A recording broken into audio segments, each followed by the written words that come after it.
Hello, everybody. Here we are, Comic Book Syndicate. This is Mike Al, and I'm joined by G.I. Joe Lee. Hi! Woo! And we also have a very special guest for the first time on our show, Lee Gaddies. Hey, Lee. Hey, everybody. I'm doing my best MODOK impersonation. Yeah. We had some technical difficulties, but we're going to get through this. This might be the fastest Syndicate review in history, but we will do this review. We're not going to do the plot summary because we're going to assume that everyone has seen Ant-Man and Wasp, Quantumania. So we're just going to jump right into it. You come out of the movie theater, Lee. What is your first impression of this film? That Marvel has set themselves up with a villain unlike anything that they've had before. I mean, they've had really weak villains. And when people, I've always been an Ant-Man since I was a kid, and I was always a weirdo that way. Because I liked him as Ant-Man, then Giant Man, the whole idea of it. But then when they set up Scott Lang as like comic relief, and I think that like Avengers movies have put too much comedy on it. But when Jonathan Major comes in as Kang, he is all business. There is no messing around, and that really ups the stakes for me because I would really like to see him and his acting abilities in the hands of a director like Kenneth Branagh or somebody like that, a real serious, not Taika Waititi, not a lot of comedy, not a Thor: Love and Thunder, anything like that, but a real high stakes Avengers Endgame type of story. Him in the proper hands of a director could really bring a Marvel movie an Oscar because just his presence on stage, and he's going to be for the next 4 movies? He's the villain. At least 2 Avengers movies plus. He's got Kang Dynasty. He's got the Loki TV show, and what was the other one? Is it Ms. Marvel? Marvels? I'm not sure. Avengers there's 2 Avengers movies, and then I don't know if he's in the Marvels, if he's the villain in the Marvels or not. But whoever locked him in, whoever the talent scout was for him, oh my God, Marvel hit it out of the park with that. Because here's what you have. You have a high stakes, like Doctor Doom level presence of a villain with Kang, with Jonathan Majors playing Kang. And then you have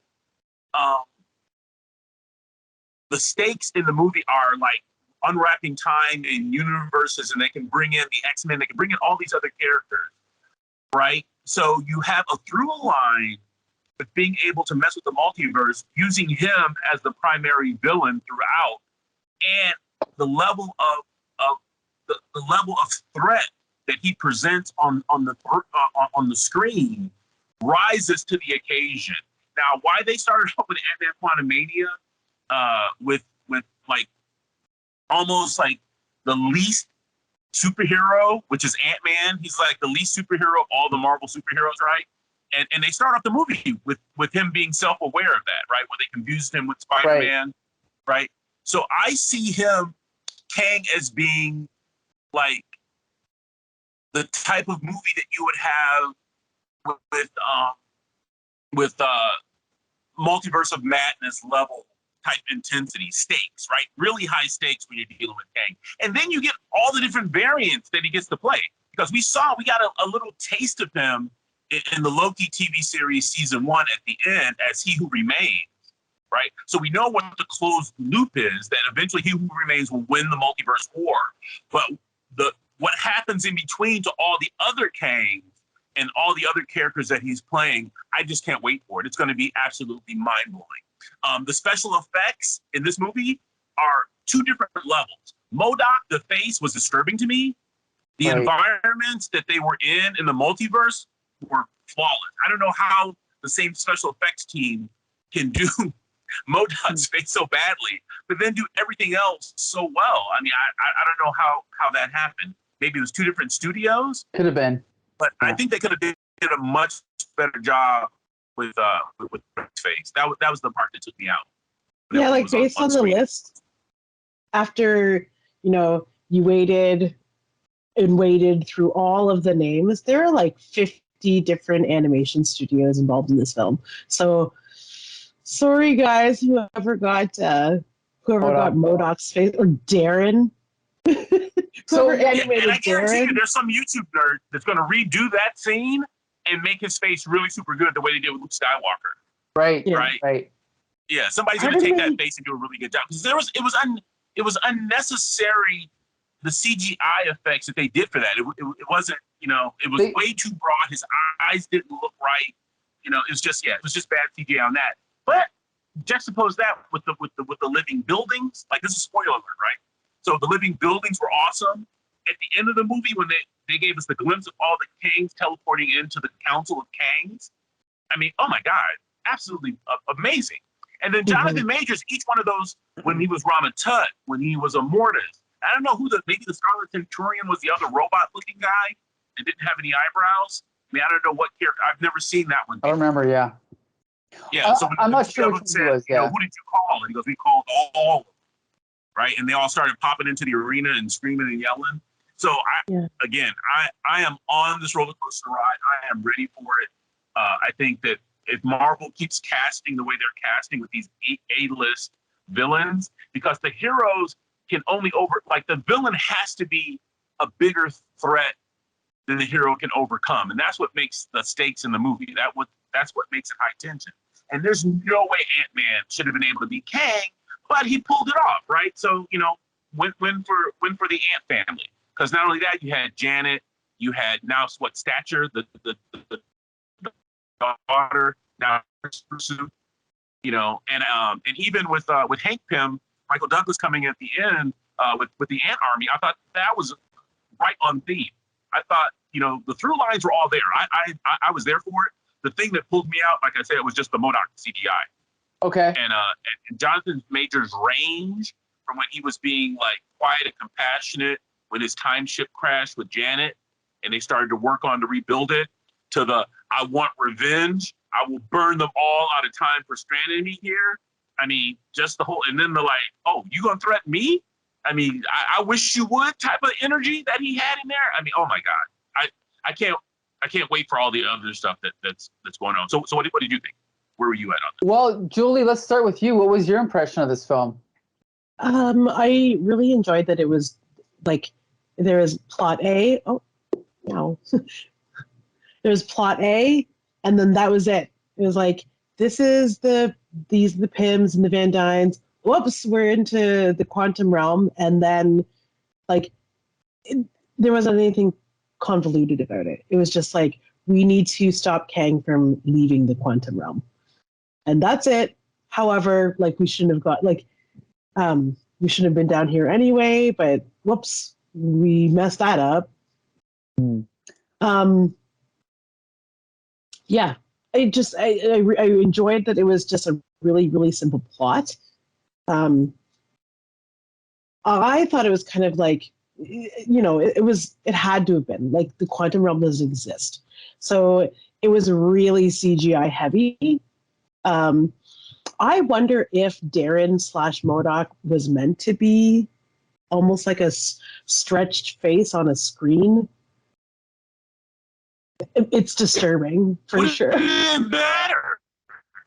It would have been better than the giant baby head that they gave you.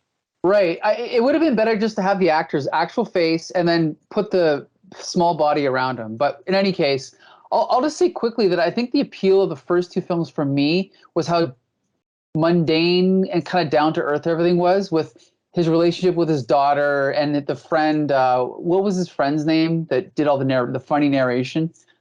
Was it Richard Pina? Whatever his name was. But anyway, the fact that they kind of jettisoned all that, and I was worried because when I saw the trailers, it was all the CGI quantum world. I was worried about that, and the feeling I got watching this movie was I thought there was a lot of really good designs for these aliens or whatever they were. There was a lot of good ideas with the world. It was almost like a psychedelic Alice in Wonderland type thing. However, I think the problem because Lee, you were talking about the different special effects. Some of them looked incredible, but I felt like when they were walking through the quantum world, it was like cool shot of an alien or a creature or a thing, and then just medium shot of a person on a green screen. And it felt like there was a disconnect between the actors and the CGI. Whereas if they would have shown more of the scale, I don't know, just had more of a variety of shots and put them more into the world, interacting with the world, rather than just shots of them looking at it. That was a huge problem. Julie, what were you going to say? I have a question. When did we rescue Michelle Pfeiffer from the quantum realm? Last movie? Last movie. Okay. Yeah, so because they went and got Ghost. Yeah. Okay, so we pretty much are being told by her, oh, don't worry about it. There's nothing down there. There's nothing down there. I think a large, like these funny feelings I keep having about this film too is that like suddenly we're in the quantum realm, a place that we told there would be nothing, and two, we're getting introduced to all of these races and species of quantum people, quantum beings, which like and like all at once, all very fast. And to me, the whole like the idea that they all rebelled when they had to against Kang, it just like sort of fell apart because I was like, why are there all these people? I guess what I'm saying is I don't understand what the quantum realm is enough for them to have dedicated an entire film to being in it. And I was very like overwhelmed by trying to learn and catch up about it. Right. You would have to have read the Micronaut series in the 80s by Michael Golden to understand the quantum realm, because they couldn't get the rights from Hasbro to call it the Microverse. So they just relabeled it as the quantum realm. So that's your primer for that. But you can hand wave a lot of that away by her saying, well, she didn't want anybody to know about it because she didn't want anybody to go down there and give access to Kang to get out. Right. Yeah. And so she said the sin Bill Murray's character linked us. He was saying the sin that she achieved was when she gave him the ability to reactivate the chair and he got back his armor, and then she disabled the chair so he couldn't get out, but he still had his armor, so he had access to all of his weapons, and then he just went and conquered the entire that whole world. Right. So that big whole city and everything was where those people used to live at. And then he took it over, and then they became the rebels. It became a Star Wars movie at that point. And he's the emperor, and they're all running around trying to start a rebellion, with not that much. And Bill Murray became a collaborator. He used to be a freedom fighter, and then he became Lord or something? Lord, whatever his title was. Lord Krylor. Yeah. It's just a lot. There's a lot of geography that, we have to get used to, and we don't do the nature of the CGI in the shots, as Mike mentioned earlier, but whatever. I didn't really have a problem with it. Yeah. Also, realize they're using the volume, the thing that they use in The Mandalorian to do those 3D shots, and that limits them. Mm-hmm. So a lot of the shots that you see, the reason they look the same is because they're using that same screen, that same volume screen. So there's only a certain number of angles and shots you can get to make it look right from using that technique versus using traditional CGI, right? Which would have taken them longer. So the volume, the benefit of it gets it done a lot quicker. The drawback is that you're limited to the number of types of shots you can have. Right. And the practical effects were good. Look at the makeup that they did on a lot of those aliens. That was incredible. The people sitting at the table and stuff, a lot of the practical effects were really, really good. I think the issue I have is that the appeal to me of Ant-Man is you have a guy who can shrink down to small size. So remember in the first movie, they had the joke with the train set and all that stuff, right? Like to me, that's Ant-Man. But now by having him just have the whole movie adventure in the quantum realm, I mean, there's really nothing about it that says it's a microscopic world. It could be an alien world. It could be John Carter of Mars or Star Wars. So it's a cool idea, but maybe not for Ant-Man. Maybe this is a story for another character. But anyway, okay, once you're down there, fine, you've got everything going. I did like the relationship between him and his daughter. I still am not convinced why they had to have Michael Douglas as Hank Pym, but whatever, he's fine. I'm a fan of Michelle Pfeiffer as Janet Van Dyne. She's cool. Oh, she's really good. Yeah, Evangeline Lilly as is it Hope? Mm-hmm. She's Hope. Yeah, she's fine. But let's quickly talk about some of the other characters in the movie. Someone mentioned Bill Murray. I kind of thought he was underutilized, kind of wasted. What did you think of Bill Murray in this movie? I know Bill Murray's history, and I know it's really hard to get him to other actors to like him and work with him. Right. So I think they probably got as much out of Bill Murray as they could. And also Bill Murray, I mean, Michael Douglas as a name is a draw. Bill Murray as a name is a draw, right? So you get people to come to it because these actors are in the movies. Right. Until you can establish your own set of new actors, which I think is what they're going to start doing. I think they're phasing out a lot of the older actors to bring in younger actors. So the next couple of movies you see, they're going to be phasing them in. I think Bill Murray, he did his part. You know, he let you know that Janet isn't the goody two shoes that we thought she was. Right. You know, even though we give a reason why. And another thing, motivation. I like the fact that they established every character had a motivation in this movie. You know, nobody was ambiguous about why they were there or what they were doing. I really like that. I really appreciate that in the writing. Mm-hmm. Okay, G.I. Jolie, what did you think of Bill Murray? I thought his character was great. I honestly thought it was going to be like, it's like, oh great, it's going to be the Collector, or it's going to be what's his face? He was in Thor. Jeff Gold? Oh, not Jeff Goldblum. Jeff Goldblum. Okay, Jeff Russell Crowe. Goldblum. Okay. No, Jeff Goldblum, not Zeus. Yeah. That's DC, isn't it? Wait. No, sorry. I'm mixing things up. But anyway, yeah. Benicio del Toro was the Collector in the Guardians of the Galaxy movie. I thought it was going to be someone that we had seen before, but it was nice that it wasn't, and that it was Bill Murray. Right. And that he has the ability to be Bill Murray, but also play a character, like an alien character. Right. I don't know. To be honest, I just didn't think he was that funny. Like I'm always excited to see Bill Murray because he's so funny, but I didn't think they really did much with him in this movie. But whatever, that's fine. Now we talked about Jonathan Majors. Lee, you and I have disagreed on Jonathan Majors because I was not a fan of him in Loki at all. I thought he was better in this movie. Obviously, he played the character slightly differently, but I didn't enjoy him nearly as much as you did. But he was better. But Jolie, what did you think of Jonathan Majors? Oh, I loved him. When I saw him, I watched him in Lovecraft. So when I saw him in Loki, I was like ecstatic. And I watched Loki and I really enjoyed it. And I thought his character was great in Loki. Like very, very underplayed. Almost as if there was like zero threat. And then you see him in this film and you realize, well, shoot, there's like a lot of threat. And he has one of those faces that like is very like kind and soft, but under his eyes, it's, there's trouble. Yeah. Yes. Right. There's trouble. Yeah. And it's like, and it's not like sexy trouble. It's like the world's going to end trouble. Yeah, he did play that role really well. And it's funny because on one hand, he was kind of defeated by Ant-Man, but on the other hand, I'm very worried about what's going to come. So he does have a threatening presence, which is great. I think the last actor we're going to talk about is Catherine Newton as Cassandra Lang. I thought she did a really good job, and I actually didn't realize all these other shows and movies she's been in. I haven't really paid attention to her career, but I thought she did a really good job. Lee, what did you think of Catherine Newton? I think maybe it's her age, but or maybe I'm just sensitive to teenage actresses.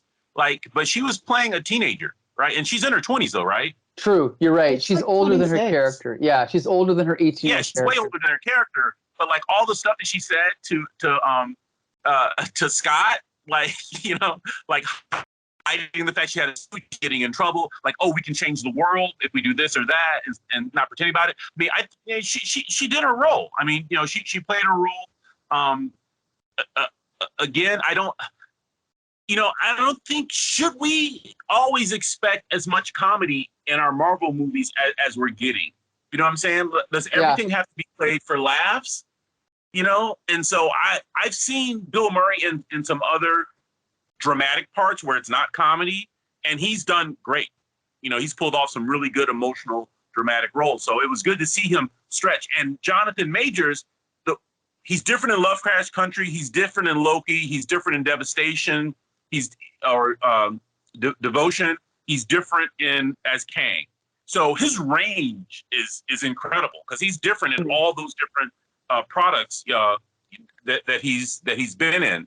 And her, she's the kind of character, or she's the kind of actress that kind of blends into her role. So she doesn't really stand out. She embodies whatever character she's playing. So when you see her, you're not like, oh, that's that actress playing that character. Like, she becomes that character. So I liked her. I was impressed with her. I think she does a really good job as a teenage Cassie Lang. And I look forward to seeing her in Young Avengers when they do that. Excellent. Julie, what'd you think of Catherine Newton? These young actors don't really register for me anymore unless they're like, Miles Teller, but even he's like 30 now too. Yeah. Like it's hard to keep up because there's so many of them. I actually remember her from Detective Pikachu. Wow.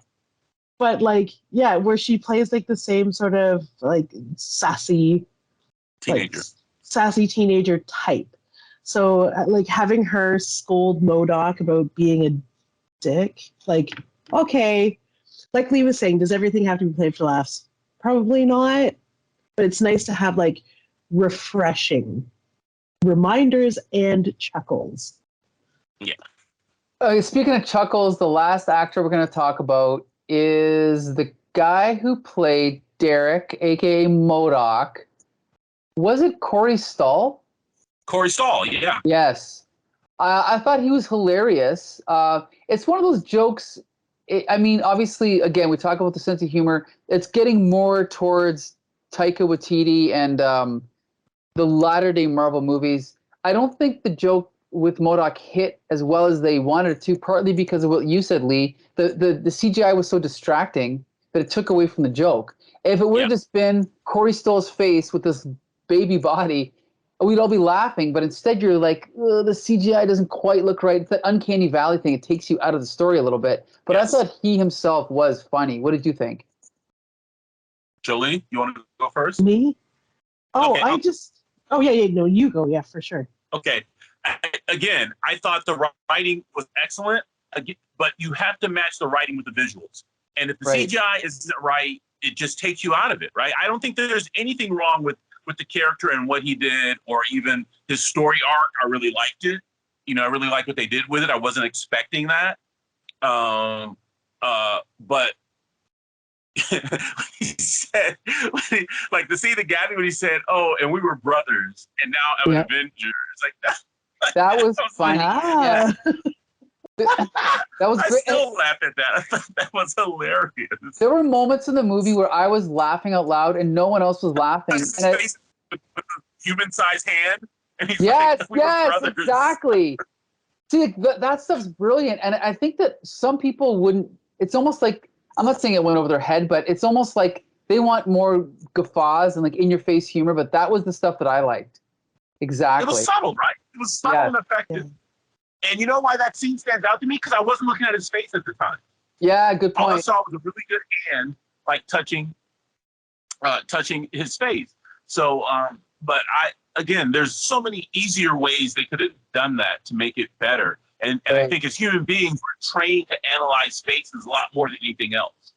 Good point. They could have got away with a lot of stuff. But like I said, they could have put it on a screen and just use Stahl's real face, and it would have been so much better than the way they executed it. I agree. But I think he did a great job. His line delivery was right on time. His comedic timing was right there with everybody else. And I first came aware of him in House of Cards when he played the senator. Okay. So I've seen his range too on HBO. But when he played Darren Cross in this, and the way they wrote that, I thought he was really effective. And again, good motivation. I mean, you got to give your characters good motivation. I think they did a good job with his motivation. Right. Julie, what do you think? I like MODOK's mask, like his metal exterior, his metal harder shell exterior. Yeah. When he pulled that down, that was cool, and I wish they used more of that. But I feel like they flipped it up so you get more of the actor. It was like, no, just flip that down. Flip that down. That's more of what I assume MODOK looks like. Right. And then you could just have Carrie Still's voice, and then that's it. But no. Also, that death scene, hilarious. It was great. Yeah. That's what I mean. So here's the thing. My final word on this movie is there was moments I loved, and there was elements I loved, but I feel like they didn't quite mesh. I'm actually surprised how negative the reviews have been. I don't think it's a bad movie. I just think that it shows that Marvel needs to refocus a little bit. That's my final word on this movie. They're losing their way a little bit. Lee, what's your final word on this film? I think that the internet, people are doing it for clickbait. I think the audience review is in the 80 or 90%, and the critics review is way down. So there's a disconnect between what we want to see as an audience and the way the critics are going after it. Because what people are going to do, people go see a movie, they like it, and then they see a critic's review, and then they click on it like, why are they saying negative things about it? You know? And what do you want from a Marvel movie? Right? You know, what do you, I mean, they delivered on comedy there, drama there, high stakes there, good special effects, and a punch out. I mean, I don't go in expecting a Marvel movie to change my life. I go in for popcorn, right? I want entertainment, and they gave me entertainment on a high level. They gave me actors performing at the top of their game. So I think there's definitely a disconnect between the audience and whatever these reviewers or who these reviewers are. And again, I don't know what the criticism is, you know, unless you're nitpicking, because the movie delivered on all types of levels. So, you know, I'm gonna take my win, and I'm gonna go home. Okay, Julie, what's your final word on this movie? I loved it. It was fun. I agree that Marvel is sort of losing their way, but at least it's still silly. I am scared for what's going to happen, mostly because I feel like I've read what's going to happen. Also, I'm very excited for potential secret invasion. Yeah. Definitely. There's definitely Skrulls coming. I think I mentioned before we got on the call, but I was like, this is how they're going to write out Captain Marvel. She's going to be a Skrull. And then Brie Larson will have never existed. That's how they'll do it. Yeah, that can explain away Brie Larson. I don't know. I like how they treated the end of the movie. Kang is still a threat. He's still somewhere. They don't know where he is, but they're going to go on with life as usual, just in case it doesn't happen in their lifetime. Right. And that was kind of scary to see. So there you go. Okay, so I wish we could talk longer, but we've all got a very busy day ahead of us. Lee, we want to thank you for joining us. Thank you for having me. Yeah, we'd love to have you on an episode of either Slam or Taped Crusaders, where we talk about either DC superheroes or the various Marvel TV shows over the years. So if you're interested in any of those, whatever you want me, Mike. Awesome. Okay. Yeah, love you. You look gorgeous, young lady. Thank you. Still so fresh and so clean. Even after a pandemic, you look so fresh. Yeah. The same cannot be said about me. Sorry, guys. Anyway, okay. Join you next time. See you later. Thank you. And that's it. We're out. Bye.